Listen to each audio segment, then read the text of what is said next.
Welcome, everyone. Welcome back to the Black Carnivore podcast. I am really excited today to be here with Azizah, who's going to talk to us about her healing and health journey and how the carnivore diet has been a part of that. So let's dive right in. Azizah, tell us about yourself. How did it get started? How did you end up, on the carnivore diet? Hi, my name's Azizah. I will be honest, I was very skeptical. I'm focusing on my mental wellness. I have diagnosed bipolar and PTSD. So some of the medications I need to keep me well are also known to gain tons of weight. So it was always my goal to keep my weight down while, entering my 40s and also dealing with the effects of the hormones plus the effects of medications that were known to just cause large weight gain. So I, of course, was looking through all the different types of lifestyles, diets. I was joining fitness groups and doing fitness challenges, and I would get it off as much as I could, maybe, working out 2 times a day, but it wasn't very sustainable, and then it would just come back plus some more. So I found intermittent fasting first, and I was able to see that there are solutions for problems that are very simple and easy to find. It worked so well for me that I was able to maintain my weight for 1 year. I did my June to June checkup, and I was maybe 1 or 2 pounds, give or take. And that was amazing to me. Even my team was like, wow. But still, I couldn't drop it. Like I said, I was doing 3-day fasting. I like to fast for spiritual purposes too, but I just couldn't drop it. So I have a dear friend named Michelle, and she was doing it along with another dear friend. They're both, highly educated women I love. And I was like, oh my goodness, you all, that is, ew, I'm not gonna judge, no judgment. But Michelle showed me a picture of her son, and he had lost 30 pounds, and just tears came to my eyes because, we love the babies, how they are. We see each other's children as nothing but just beautiful children, but just to see what this boy got back from losing this weight, entering into high school, I was like, wait a minute. That too, I have a lot of friends that have multiple children. I have 3, and a lot of them are dealing with childhood obesity. So that was another thing. I was really researching how could I support my friends and, make children not feel, bad. But it was just seeing how hard these mothers were struggling and just, not even stigma, but just wanting the best for their children. So I said, you know what, I'll be a little test dummy. So on June 11th, I ate my last big old meal, and I was like, okay, I'm doing this. I'm going to just do it for a month and just see. And I've been doing it since. Wow. So how long is since? I started June 11th, and I guess today's September 2nd. So right. June, July, August, about 4 months, I'm saying, give or take, I guess. Yeah. Yeah. So I'm still relatively new, but the changes in my body are so pronounced that my neighbors are even asking questions now. Like, what are you doing? What are you doing? Wow. Yeah. So I want to run through all of it, but just to give us the highlights, what were the top health conditions that you have been dealing with for, your life? Okay. Well, again, I was diagnosed at 37. So before that, I had no health, conditions, but I was put on a drug called lithium, and I'm not anti-pharma. I love my psychiatrist. I love my team. But again, it was weight gain. I was dealing with really dry skin. I was dealing with joint pains. I had entered into hypertension because I got into the 180s and had a lot of this extra belly fat. I just didn't feel like myself. It was just harder to do things. I'd walk and my belly would jiggle, and I was just, I really like to do capoeira, and I like to have 3 children. So I just found that it was just hurting, joints were just hurting. So the main thing was just joint pain, lower back pain. Those are, I guess, my biggest symptoms. Plus, of course, the hypertension, which just kind of scared me a lot. I was like, whoa, I'm 43. I don't want to go out like that. So were those symptoms side effects of the lithium, or that was just happening concurrently? Well, no, the lithium is known to be hard on your body, but it's also very highly effective. So again, I'm not anti-lithium, but it was just more so all the psych drugs, mainly lead to some type of metabolic changes. That's just kind of how they work. So you never really know the side effect, but the most common side effect is weight gain, but I also found that with the carnivore diet, I found a lot more mood stabilization, and I was skeptical of that too. I had gone to, I had been done like partial hospitalization programs for up to 6 months, and I learned all these skills and these tools, but they never really incorporated diet. They just said, eat at certain times, more so schedule. But I never ever even knew that a dietary changes could help to heal me and to help make my symptoms less I guess like less painful, like just more manageable. Yeah. Well, what did you used to eat? I was always kind of a health nut. I live in California.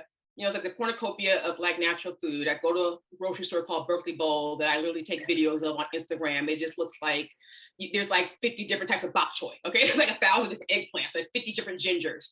So I would always eat natural foods. I was never heavy on wheat.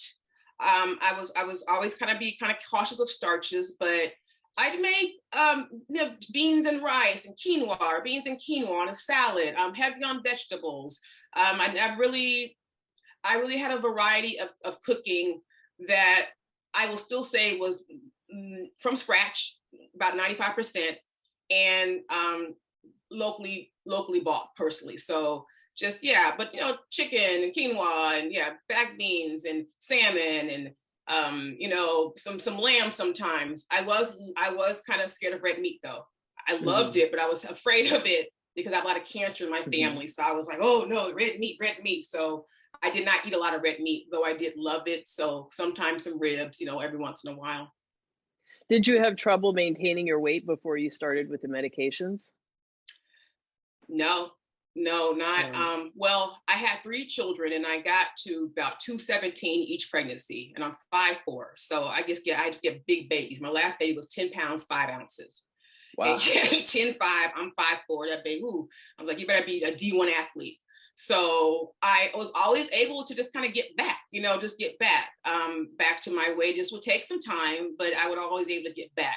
So no, it really was the medication where I realized like, this is a different body. Like it doesn't respond like it used to. So, and then also like, I guess too, after that baby, I just can't run like I used to. I'm going to be honest. Like I did physical therapy and stuff. So I found all that super hard cardio and stuff. It just wasn't for me anymore. And I'm like, oh my gosh, I'm going to be stuck because I can't go there and sweat for 4 hours every day. I'm going to be trapped. And so that's again, why I started really researching other ways to go about that too. Mm-hmm. So you said you were diagnosed when you were 37, but how long do you think you had bipolar? I mean, I assume that's something that, you kind of struggle with for a while before you get diagnosed. Yes, I did. I was diagnosed with clinical depression, but, there's a lot of stigma in the Black community. And again, I've been just seeing the last from diagnosis to now, just seeing how much is talked about. So I just made do. I would just be depressed like kind of half the year and just kind of wear hoodies but just made do. When I was in school, my grades would drop, all these things. It was very apparent, but I just made do. So it wasn't until I went through some serious trauma that I was able to kind of get some actual some actual help, and they were able to kind of go through it. And it was just, it was just there, you could kind of chart it. So, but even then, 37, they said it was a mild, a soft diagnosis. They were still kind of like, we think maybe because there was also PTSD. I've been through some really traumatic experiences that also led to, challenging my mental wellness. So it was, even when you're given it, they can't see in your brain. They're giving you a pill, you're trying now, and you got a side effect. They take that off, they add something to it. And again, I love my medical team. I have a Black woman psychiatrist. I love her to my heart. But I just realized like they know about as much as I do as regarding my body. So I hope that answers your question. Yeah, definitely. Now, can you, for the viewers who may not be super familiar with bipolar, can you just tell us what that is? And yeah. Sure. And how that differs from clinical depression. Sure. Well, it's a mood disorder, and it's often portrayed as like the two masks, like the mask that you wear in plays, like the happy mask, the sad mask. And what we have is problems balancing our range of emotions. What we have to work on every day is maintaining stability, because I can either go too high, which is mania, which means I might spend all my money, act out of character, catch a flight to another place. Like, you are not yourself. Okay, you have rapid thinking, no sleeping, grandiose thoughts. It's very dangerous, and very especially so because you think you're great, you think you're doing 100. So a lot of like, pushing those around you that are going to help you away. And then there's depression. The depression is like, you can't get out of bed, you just have no joy. It's hard for me to think. It's like swimming through sludge. My creativity goes away. Like, again, even like making an outfit goes away. You just kind of think like, why am I here? Tomorrow's gonna be bad too. So you're always kind of trying to oscillate between those two and keep the middle ground. There are things that trigger. You could trigger your bipolar. You could trigger your mania, life events, traumatic events, changes in sleep, changes in time zones, drug use, those things. And also depression can be seasonal. Depression can be based on, also things that happen, traumatic events. There's just tons of things that can trigger. And then sometimes it just happens. It's a chronic illness. So the thing is with the mania, when you go high, as high as you go is as low as you crash. So it's really, really important to keep it first and foremost, because along with losing loved ones, and again, money and your reputation and the character you built, like I'm a bar attorney, like I took character in fitness, so it's really hard to deal with this, and you go as from high to like bop, and you're like on the ground, like trying to like literally, I was just trying to drink water. Like I was like, if I could just drink water, I could live, so it's a serious illness.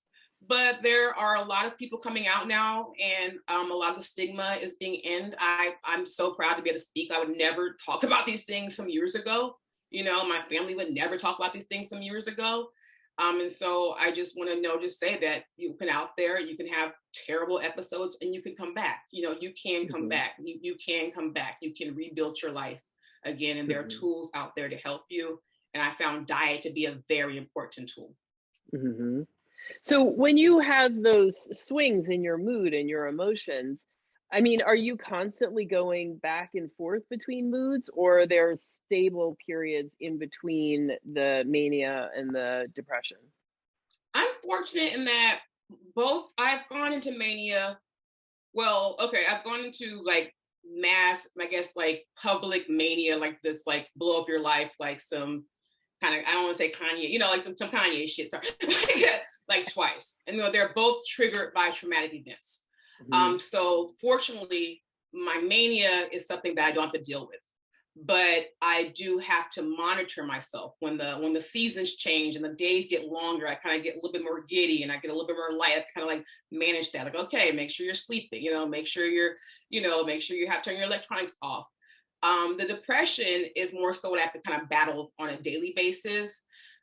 Some days I just wake up and just feel icky. And I mean, I know we all do too, but I have to really have a plan in place for the days I can't really navigate my own life. Like, okay, you feel bad. All right. Wake up, watch your plants, like put on clothes, So a lot of the things I've also learned are just distress tolerance tools and just tools to help you through those times. So again, fortunately, I am majorly stable. Like today was yesterday was tomorrow, but there's always something that could possibly trigger me. There's always something that just could possibly happen. So I keep it first and foremost in my life. And that's something that I had to learn to do. I cannot mask it anymore. It's not fair to myself or to others. Is there a known cause for bipolar, or is it just, unknown? It is just genetic. It does run in families. It can be, well, there's, psychiatry, there's so many different, thoughts and theories, but it can be triggered by trauma. That has one thing they have like learned. And also a lot of times it comes with something else. Like when I got to my Black woman psychiatrist, she's like, oh no, your PTSD is what's making the worst thing. She's like, we're gonna put bipolar second. And she changed my diagnosis after really hearing me and what I've gone through. So a lot of times you might deal with bipolar due to genetics or just luck of the draw, but also sometimes I have seen that people were, that their symptoms were amped up due to some type of traumatic situation. So yeah. And again, I'm still learning as we go. So please forgive me for any ignorance. Okay. No, not at all. I mean, it's really helpful to hear in your own words, like what the condition is and what your experience is with it. So I wonder, I'm always curious about, especially with mental health stuff, what is brain and what, is physical body and what is, coping mechanisms and, like emotional life management skills. So, from what I'm hearing from you, there's a mix of all of that going on here, right? Yes. So I am curious about how carnivore impacts the brain. And I think for me, especially, one of the reasons I stay with it is how it makes me feel, like mentally and emotionally. I've never felt better than I do eating this way. So I'm curious what you think is happening in the brain with carnivore, or why, or have you talked about it with your psychiatrist? Like, why is it working for you? Really, it's like, I just know that I knew that gluten was bad for me. Even as a child, I would eat bread and feel sick, and I knew that after I ate things like that, my anxiety would go up. But you think that you're just, gaslighting yourself, or you're like, people are hungry in the world, you eat what you're given type of mentality, you better be happy you got some bread. So I would take out wheat and I would feel better, but then I, grab a cookie or a pastry and I would feel awful. So I knew that there were changes. Then also dyes. Again, as I kind of got on my journey, I kind of started, like I said, I always fortunately had a base to eat, I guess, like healthy foods. But, I got some frozen yogurt. The last time I just stuffed it with everything and I ate it and I went like this, like I could barely move. And I was like, wait a minute, Azizah, like, you cannot act like that's not an effect, and I had to just be honest with myself. Some of us are more sensitive to other things than others. And that doesn't make us like trying to be elite or like, or like whatever. It's just the truth.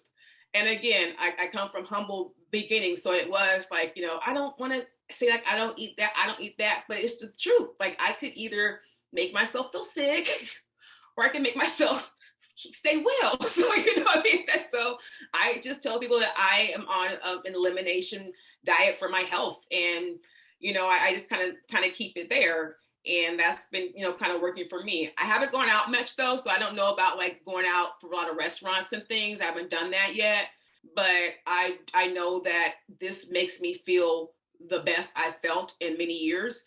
And I'm sticking with it. And if I fall off, I just sincerely pray I get back on, because this has been the best lifestyle change I've made aside from intermittent fasting. Well, tell us, so how do you feel? Like, first, let's go through the mental health stuff. What's changed? Like, what do you feel now that you're carnivore? I'm just not tired. Like, I just have this smooth energy. And even when like challenging life circumstances, I would kind of just get this physical malaise or this tiredness over me. I don't get that anymore. Like even on the days where I feel kind of sad or kind of blue, I still have the energy to kind of go through my day without having to be like, come on, Z, come on, Z. I never drank caffeine. Caffeine is a little bit too, I'm a little bit on 10 already, so I didn't get that. So, but I would try sometimes just to see if I could, push myself. It would just give me anxiety. But I just don't need that anymore. Like I have to tell myself, like, girl, sit down. You need to sit down, take a break. You know what I mean? Because I'll just go. I'm in a really ugly custody battle. I'm also dealing with a lot of like, generational trauma and cutting some family ties. So the things in my life are really stressful. but I feel like I've been able to keep a smooth person, like a smooth emotions and just like clear thinking. And I know it's because like I'm not eating sugar, I'm just eating things that make me feel good. And it's also very comforting. I didn't realize how much I just love meat. I try to go vegetarian like 15 times, and I walk past the meat section like, man, I did this. But it's just such a comforting. I'm satiated. It tastes good every time, and it just makes life so much easier. Yeah. So it gives me more time to focus on other things. So I think that too, just really making my life simpler in that way gave me time to focus on other things that could help also stabilize my mood. Mm-hmm. So do you think that the 3 months or whatever since June, is that enough time for you to have noticed a real impact on the bipolar, or do you feel like you need a little bit more time to really evaluate that? Well, I do. I got off of lithium with my doctor's approval because it's very hard on your kidneys. And I was very grateful. I needed it when I needed it. It helped me get out of a really bad patch. But I advocated for myself when I said, I just don't want to be on dialysis. I want to be well. I respect your opinion, but I've heard too many things. I've seen too many people. I know too many people. So she switched me onto another med, and I had terrible side effects. One's called akathisia, where you can't really sit still, and I couldn't sleep. And I said, you know what? I don't want to do this anymore. I said, let's just see what my baseline is and then go from there. And the only reason I was brave enough to try that is because I knew my mood was so much stable with the carnivore diet. And again, I'm very cautious about saying these things because like I said, I keep my team. Okay, I keep my team. I will, if I have 3 kids, if I need to take 3 pills a day, 14 pills a day, I'll do what it takes for me to be the best mom, the best, show up as my best self. But I was like, these psych meds might not be for me as much now. Time has changed. 2 years have passed. Let's renegotiate. And so I'm cautiously off of the heavy stuff. I still take medication daily. That's fine. I will always have bipolar, but I am off of some very heavy medications, and I feel more like myself than I have in years. I'm going back to graduate school to, I just made intentions to do a PhD program. And wow. My brain's clear. Congratulations. Yeah. I know my advisor yesterday. I'm in there. I'm a seminarian. I'm getting a master's in divinity and go on and get my doctorate. And to go from not being able to like type or write to like having a clear head again, I know that carnivore helped. I know that because I know there'll be dips, but I also know that knowing that my diet is stable will help me from having those dips from the gluten, from the sugar, from the dyes that my brain is just sensitive to. Like I can finally just own that. But we'll see. I'd love to check in with you maybe in 6 months and see. But I'm cautiously and optimistically taking it day by day. Cautiously, optimistically taking it day by day. Okay. So how long have you been off the heavy stuff? Wow. Literally just, let me say, that was this summer. That was actually just in, late July. I literally spent my whole summer trying to switch medications. I started off the lithium in May, and I thought that I could switch to something else and I'd be okay. The first time, the side effects were too bad, so they took me off. The second time, they gave me another medicine actually made for blood pressure. They use different medicines to take away the side effects. So they're like, if you take the blood pressure medicine twice a day, it should take away the side effects from this medicine. And it brought them down. But again, like that nervousness and unable to sit down is the worst feeling in the world. And I was like, I can't do this anymore. I don't want to crash and burn. I don't want to do this. But also, I have therapists. My therapist says, like, yourself more now too. I've had more time to learn this illness. So I know how to track my mood daily. I know, when I need to reach out. But again, it's day by day. It's day by day. I don't want to lose my gains. So I just day by day try to build up on my gains, day by day. And I was very clear at my school that I need accommodations. I'm very clear now with people that this comes with me.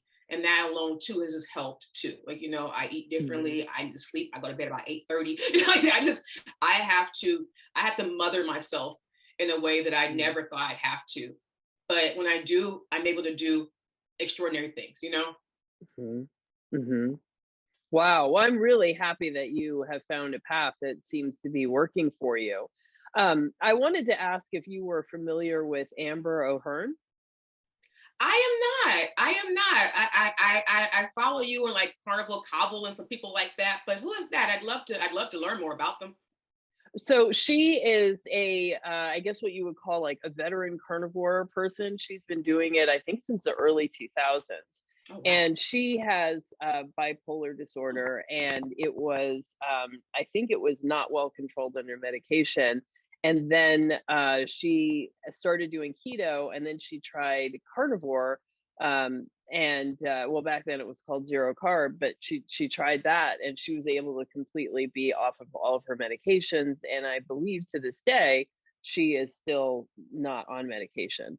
She did talk about occasionally having like an experiment and having, some kind of plant food, and then finding herself in her car weeping a few hours later. So she, could see that there was a very significant difference for her, but she is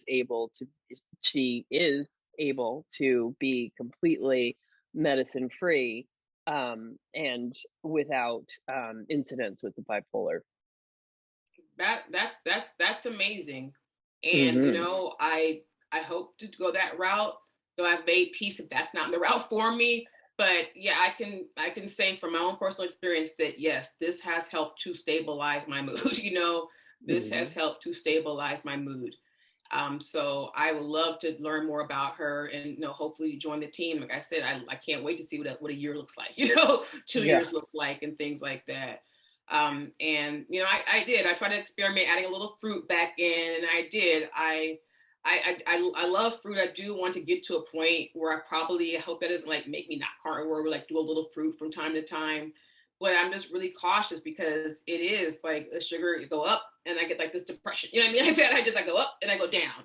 And it's like, okay, that was fun, but it's even more fun to like stay like this. You know what I mean? So I do hope as I experiment more, I find that sweet spot. But right now, yeah, it's to me, it's just as much a prescription as my other prescriptions is my diet. That's just as much as another prescription for me. So yes. Well, I'll put some links in, for those of you watching, I'll put links in the description box, and I'll send you some links to her. She's a very prolific writer, and she has done a lot of research and really looked into this for herself and written about it. So I haven't really stayed on top of it, but there's probably a wealth of information that would really be of interest to you. The thing I've noticed with carnivore is it's incredibly healing. And of course, you see like these effects very early on, but the healing goes on for quite a long time before you kind of peak, I think. So it could be that, 3 months is too soon, but, maybe 6 months or a year, you might well be able to get off medication. I don't know. But I would definitely, do start reading her stuff and see what she has to say. And, and I think she's very active on Twitter. I'm not on Twitter, but I think she's very active there. So you probably could write her and just say, hey, I'm dealing with this. I appreciate that. And I appreciate you. When Michelle, my dear friend that kind of got me on it, sent me your videos, it really was the final like nail because you made things so easy. I still eat my chunks like at least once a day, and my chunks and just all of the simple things that you do to make it simple. I tried to go different stores and okay, I have a butcher here, but this doesn't. And you made me sure that I could do it wherever I was with whatever I had. And I just really appreciate that because it's so much easier to be like, just go look at Black Carnivore. Don't ask me. Okay, if you don't trust me, go look over there. That's her ministry. Okay, so like I'm just trying to learn. So thank you because it's been so good to not have to answer all the questions and all the skeptics and your cholesterol and you're this and you're that and you're this. And I'm like, if my blood work is better than it was, what can we like? What I'm a facts person. I'm a facts person.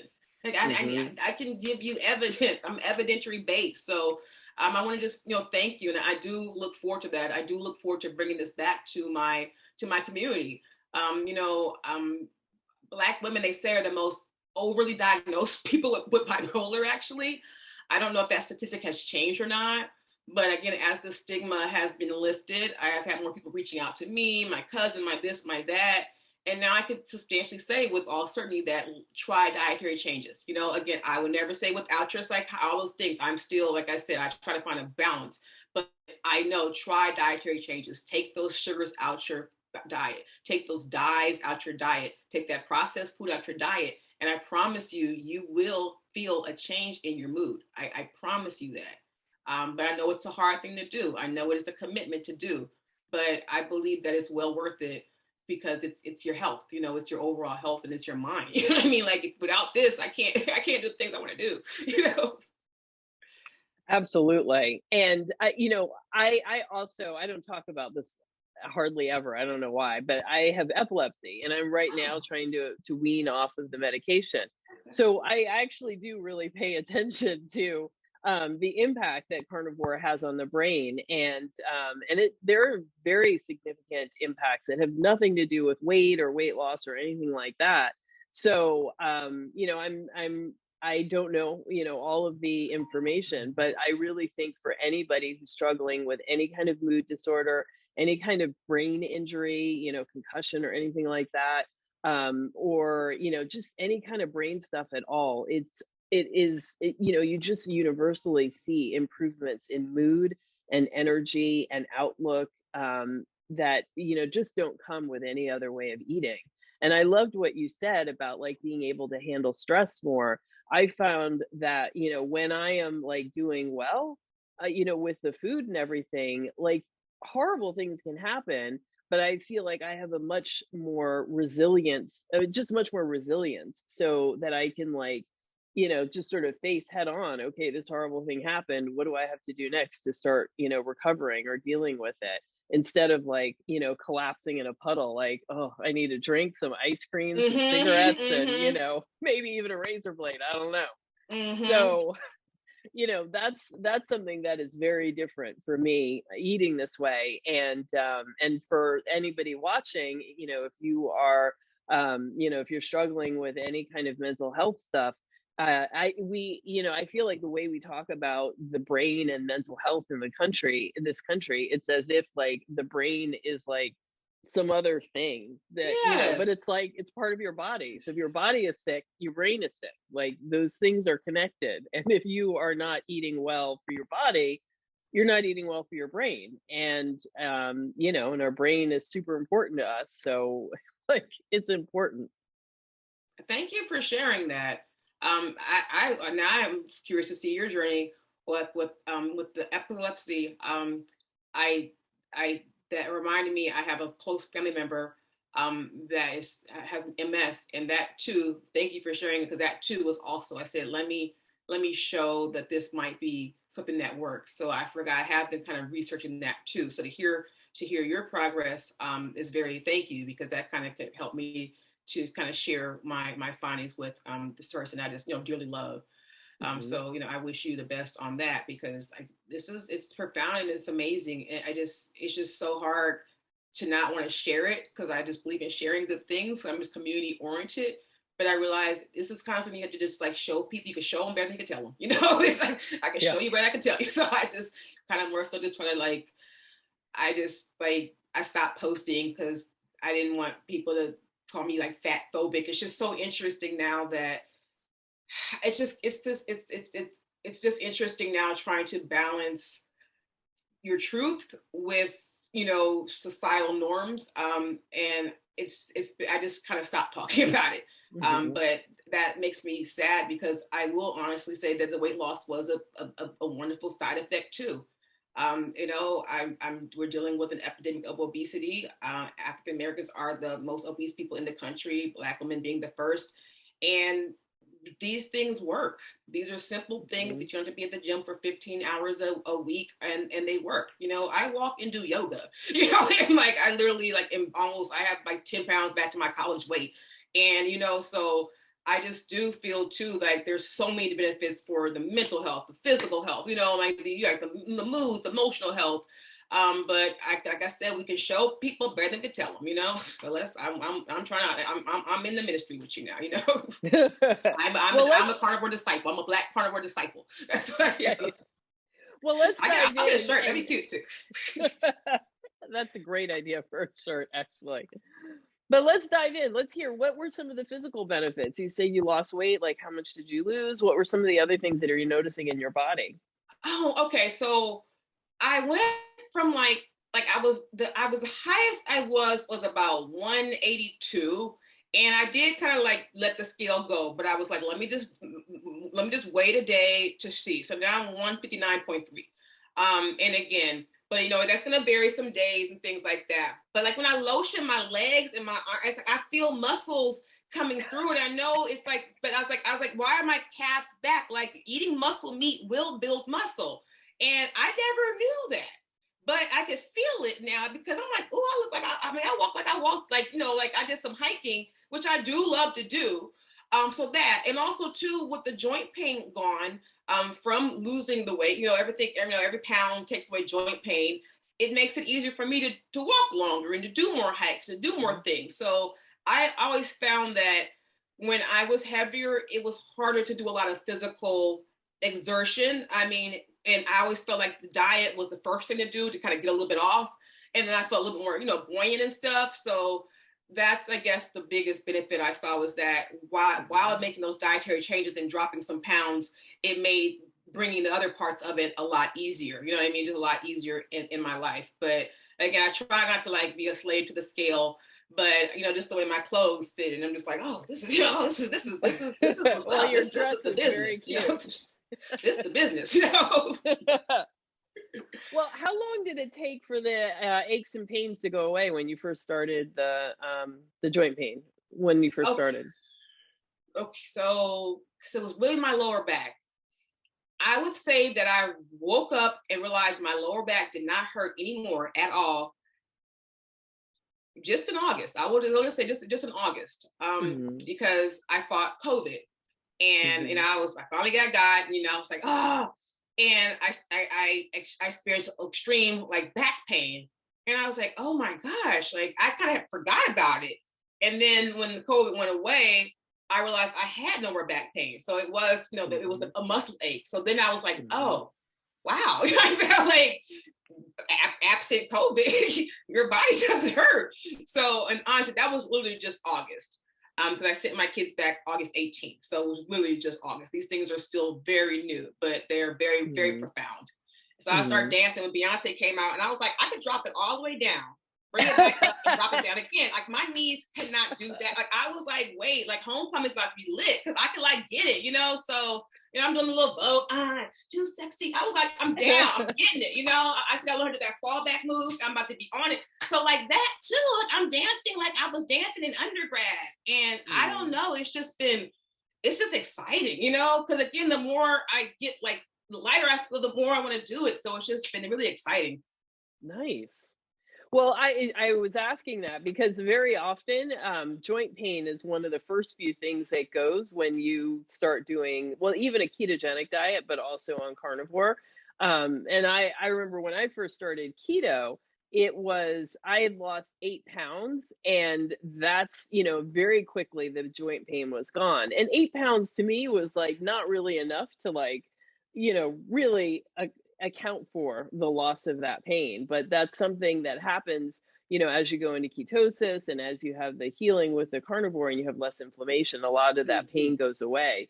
So for those of you watching and who are thinking about, you know, getting started with carnivore, you know, that's the one thing that changes quite quickly. And often we just kind of don't notice, you know, because sometimes these things just, you know, it's slow and steady incline in terms of how you feel and the benefits.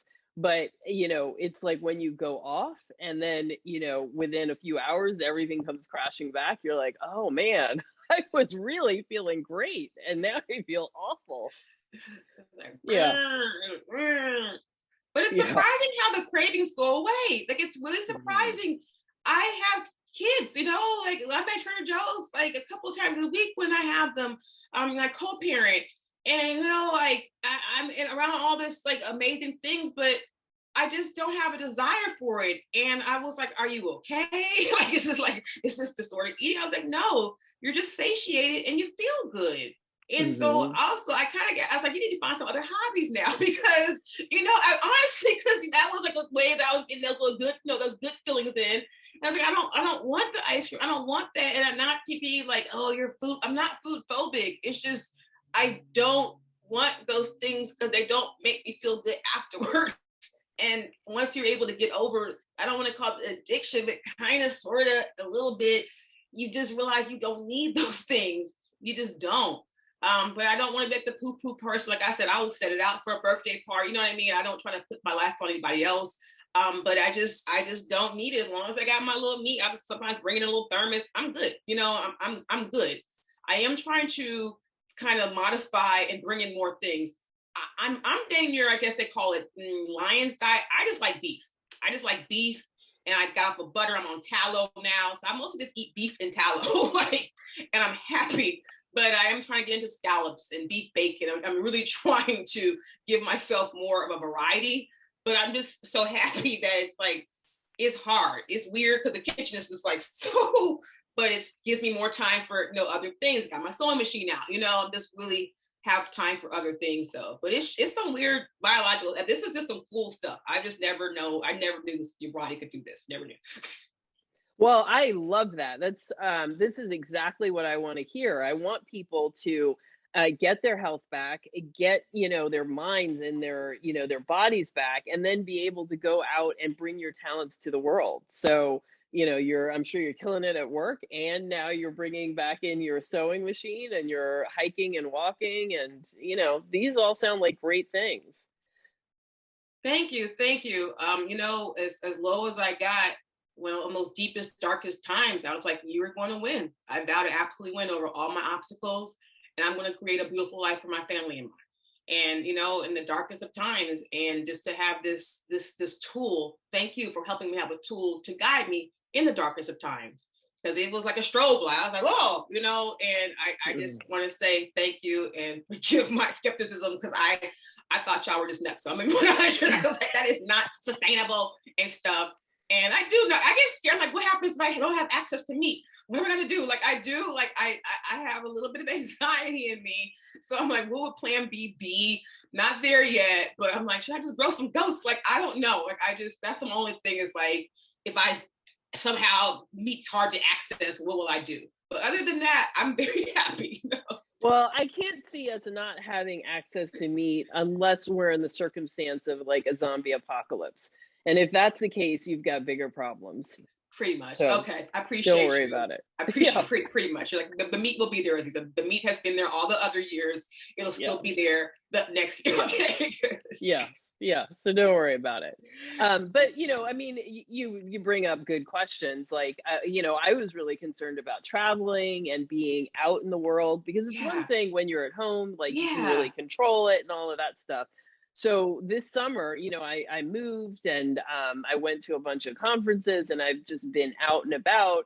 And I realized that it's not that hard. Like, there is meat out there. People do eat meat. It is, things aren't necessarily perfect, but it doesn't have to be perfect in order for you to, get the benefits of carnivore. So, so don't worry about it. I think a lot of people, just get all the stress and don't worry about it. Like, just eat meat. You only have to worry about the food for today. It is possible to fast if it's necessary, like if you can't get access to something, and that's kind of what I did. Even though I am not a big lover of fasting, I ended up doing that at this last conference, because the conference, the sessions were stacked on top of each other, no breaks, not really time to eat, so it was just one meal a day. And I was okay. So, it's totally doable. You can totally do this. Now, so I wanted to say also, don't worry about what you're eating. Like, just don't worry about anything. Like, if you're eating the same thing day in, day out, and it's as delicious each time you eat it, that's fine. later on, there will be a time when, you're at the grocery store and your eye falls on something else and you're like, oh, that might be really good. And you decide you want it. But, you don't have to push it. Just let it occur naturally and it will happen. But there's nothing wrong. There are tons of people that have eaten like ground beef for 6 months straight with nothing else and they're fine. So it is possible to do that if you want to. You don't have to, but you can. And so don't stress about it. And thank you for soothing my fear of the zombie apocalypse and everything. I was about to get a rabbit or a goat or something. It's just my mind. I don't know. Probably some trauma response, but I appreciate that. And I did love the idea of the ground beef and the eggs. I'm telling everyone for breakfast, give your kids ground beef and eggs. It's the best breakfast for the family. Azizah. But so I just, just these heavy, rich nutritional foods that we've taken out of our diet and we're told we're bad. And I know we're all saying these same things, but it is kind of like a whodunit. It's really, really sad. It is kind of like a whodunit. And so I hear you and I appreciate that because, this is something I want to continue. And my children are very skeptical. They're like, Mommy, you're like, no, I need like here's your bra, and I'm not trying to put it on them too, but I have made them a lot meat heavier, which is funny because as a mom, I gave them a lot of meat growing up and I got a lot of flack for that, but they would eat it. And they loved it. So I'm like, it's a whole food. I'm getting good cuts. They eat it and they love it. So why not give it to them? And thankfully to the Most High, they're all very healthy, extremely athletic, and I'm just grateful that I didn't try to buy into that giving them some fake soy chicken nuggets was better than just going to get chicken breast and frying it up. I like that though too. So I do feel even before I knew this lifestyle, I did see that there was such a strong push against something that actually is a whole food. This is a whole non-processed food, So that's it. I try, if I can't read it, I don't really want to eat it. That's kind of my thing. If I can't read it, I don't really need to be eating it. So maybe, so I appreciate that. Well, I was going to ask, how your family, what they think. Like, are they noticing the differences in your mood or your physical body improvements? They are. I live with my father. He's 85 years old, and he has the health of about a 60-year-old. Like, he's just thin. He walks 3.5 miles a day. Then twice after he walks that, he goes bike riding with his homies twice a week after that. And by the time he's a former Marine, and so by the time I'm up, he's gone, so I have this wonderful example, and he saw me struggle, I'd be like, look, Daddy, I got down. And then the next week, it'd be like, boom. And my brother was like, how come? I was like, women fluctuate. It's just how we roll sometimes. So he was really skeptical at first, not at all, just like, meat. What do you mean? Meat, Daddy. You just eat that meat. What kind? Any meat that I eat. So, but now he's like, I'm at the store. You need some meat. You need me to bring you some meat. How many pounds of meat do you need? I need 3 pounds of chuck, please. So now he knows my little local butcher, and he brings my chuck home for me. And he's just like, you look great. He sees, he just says, you're doing great, baby, and just he's seen me at my worst. It was really scary. I was hospitalized. This is some real illness. It's not a play thing. So, he really supports me now. He's just seen how I kind of get a little more glow, and he's on it. I guess I don't cook as much now, but I try to make sure if I do my meat, I make sure he has some tacos, some stuff that he could do too. But he's he eats once a day anyway, so it's not really hard. Yeah. Really? Oh yeah. Oh, he was in the Nation of Islam, so that whole eat to live concept. We're not anymore. That was before I was born. We're just kind of love all people type of thing. But he took that with him, and that he has been an excellent model of health for me. So I feel like I'm trying to catch up with my 85-year-old dad. I'm for real. Yeah. And so it is different though, because he eats nuts and Mike and Ike's, and he's like a little squirrel, but it works for him. You know what I mean? But my mom called him a squirrel. My mom died. She told me, leave little foods for him around because he's not going to sit and eat. She said, yeah, leave little things around for him. He's a snacker. You know what I mean? So I just call him my little squirrel. So I do try to just kind of keep little stuff that he likes to eat still too, because he's still on he likes his little chips. He likes his stuff. But, we live peacefully. We cohabit peacefully. Hmm. Well, I love what you said about, this way of eating as being so simple and like it just takes you out of the kitchen. And, I hadn't really noticed it because I have been living alone. But now that I'm living with my cousin and her teenage son and her boyfriend, like, now there's all these people who need to eat multiple times a day. Like there's discussions. Where are we going to eat? What are we going to eat? Is there something? Take it down from the freezer. What are we going to cook? And it's this whole like involved activity multiple times a day, and I'm just like, I cannot deal with this, like I don't want to be any part of this. I said I'm walking out the store to go to the drugstore, and now I've got to stop multiple places to pick up things. Like, no, not doing that. I feel you. I got my basket 2 days ago, went straight to that meat section, got my meat, got my eggs, got my sparkling water, and I was out. And I feel you. I'm like, this is like a uniform. I was like, this is like a uniform for adults. Like that. Like, it just makes it simple. I totally hear you. And I said, I love creating beautiful things in the kitchen.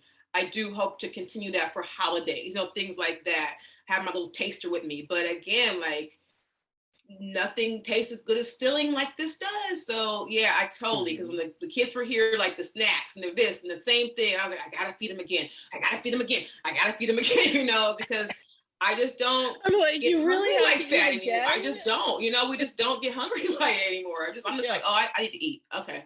Like that, yeah. So, but yeah, so yeah, I do feel I was like, my cats have their food and I have my food, so my fridge is very, very, very sparse now. So I might And be you and the considered a cat weirdo. eat more or less the same thing.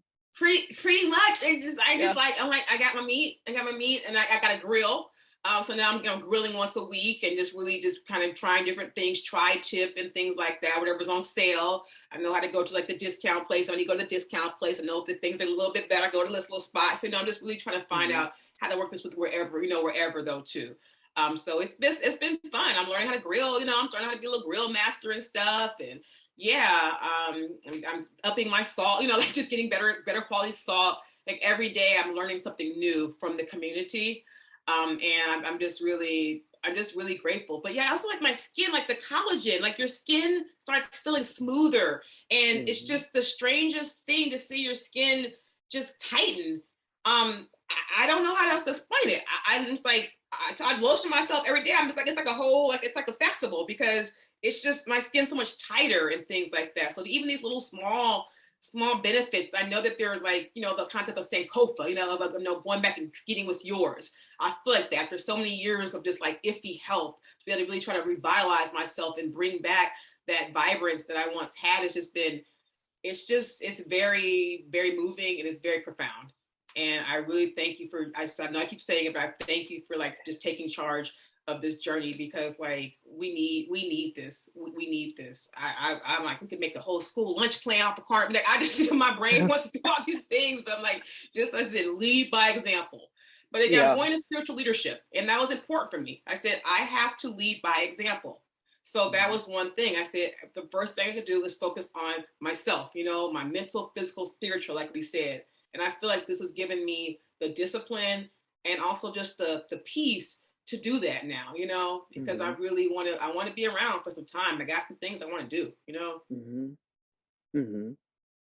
That is so wonderful. And I am just so impressed and pleased to hear about how well you're doing. And I really invite you to, reach out to me again in 6 months and let me know like how you're doing, because I definitely want to hear about it. I'm sure you're going to continue to see more improvements, and it may be that you and your team decide that you can try going without some medications. I don't want to push that. Oh yeah, I totally hear you. Take your time. No, and I thank you. Like I said, to get off of two really heavy meds in one summer, I totally hear you. I never even thought I could do that. So even just broadening my mind to that. So no, thank you. I totally embrace that. And like I said, whatever it falls, if it's one versus two, I'm grateful. So I totally embrace that. And I too hope so. I too hope that I can be an example of, like I said, I know I keep saying, I mean, I crashed and burned. Like, I had to take the Facebook account down, so like I said, you're saying, Yeah. where's your stuff? I said, I'm rebuilding it. I'm rebuilding my whole life, my LinkedIn, my Facebook. I have to make a new IG. Like, it was very public and very painful. So even just to be able to be here now is just such a testimony of of just healing and time and the effects of time. So if anyone is going through it, or they have a family member that's going through it, it's like the bottom, they can rebuild. Okay, they can. Okay, and don't give up on them, because a lot of people gave up on me, and I'm gonna have Reverend in front of my name in 4 years. Okay, so like so like, not to be like that, but like, I'm like the police that threw me to the ground and all these things. I mean, terrible things. People with disabilities are treated terribly in this country. And I just always was like, okay, just you wait. Never knew this would be part of my journey, but this has been an integral part of this journey towards where I'm going. So this thank you for this tool, this wonderful tool to put in my knapsack to keep on pushing up these hills and these obstacles, Wow. Well, I am so inspired by you. I really am. And I know that the viewers too are just, this story is, it really has touched my heart. So thank you so much for coming on and for being so open. And I know this is going to help a lot of other people. So thank you. Thank you all so much. Thank you so much. And I look forward to checking in with you, and just seeing how I'm going in 6 months. I look forward to it. I will be liking your stuff. Thank you for everything. Absolutely. I'll see you later.